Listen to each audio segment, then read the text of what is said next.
শুক্রবার জুমার দিন দুপুর 12টা থেকে 2টার মধ্যে আল্লাহ তাআলার এই একটি নাম 11 বার পাঠ করে আপনি আল্লাহ তাআলার কাছে যা চাইবেন আল্লাহ তাআলা আপনাকে তাই দিবেন।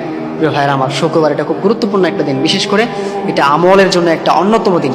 কিন্তু দুঃখজনক হলো সত্য যে আমরা এটা দেখতে পাই শুক্রবারে আমাদের যারা মুসলিম আছে ম্যাক্সিমাম তাদের ছুটির দিন।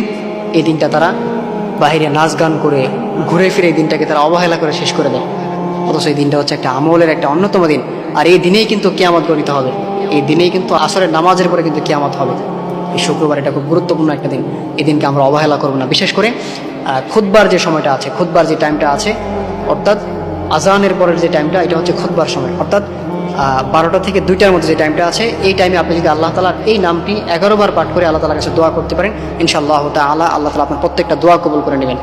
সেই নামটি হচ্ছে ইয়া আরহামার রাহিমিন, ইয়া আরহামার রাহিমিন, ইয়া আরহামার রাহিমিন। এই নামটি হাতে গুনে গুনে 11 বার পাঠ করবেন।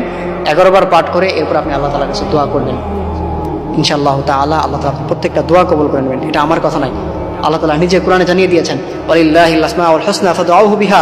ও গোলামেরা, আমার যে সুন্দর সুন্দর নামগুলো রয়েছে, তোমরা যদি আমি আল্লাহ তাআলা সেই নামগুলো ধরে আমাকে ডাকতে পারো, আমি আল্লাহ তাআলা তোমাদের ডাকে সঙ্গে সঙ্গে সাড়া দেব।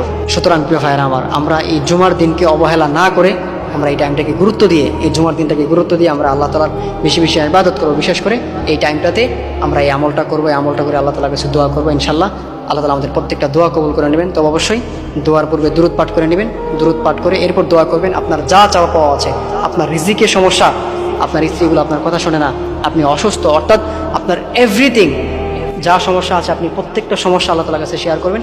ইনশাআল্লাহ তাআলা আল্লাহ তাআলা আপনার প্রত্যেকটা সমস্যা সমাধান করে দিবেন। বিশেষ করে আপনার যা চাওয়া পাওয়াগুলো আছে সেগুলো চাইবেন, আল্লাহ তাআলা আপনার সেই চাওয়া পাওয়াগুলো পূরণ করে দিবেন। আল্লাহ তাআলা আমাদের সকলকে আমলটা সঠিকভাবে করার তৌফিক দান করুন।